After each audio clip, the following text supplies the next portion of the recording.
Je pense que les enjeux économiques d'une élection sont évidents.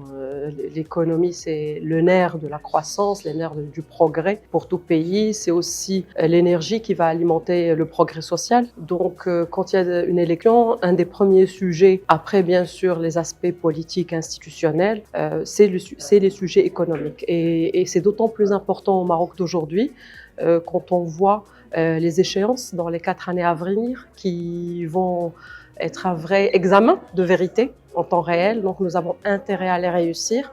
Quand on voit les inflexions importantes qui sont engagées par notre pays depuis plus de 2 décennies maintenant, et le fait que nous sommes légitimement en droit de commencer à demander les résultats de ces inflexions. Certaines sont là, d'autres malheureusement tardent à venir, et il est grand temps de les concrétiser. Et c'est pour ça que pour nous, à l'USFP, cette élection est aussi beaucoup une élection autour des programmes économiques des partis politiques. Il y aura une vraie présentation du programme en bonne et due forme à la fin du mois.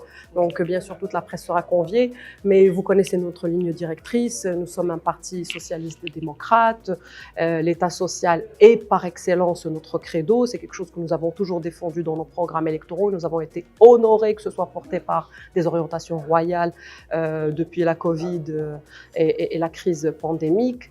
Les enjeux aussi d'équité territoriale, d'équité sociale, la fameuse interpellation royale sur le Maroc à 2 vitesses. Donc là, c'est clairement les sujets sur lesquels tous les partis seront interpellés, et nous avons bien sûr nos réponses et nos recettes pour infléchir les mauvaises tendances et renforcer les tendances qui vont dans le bon sens.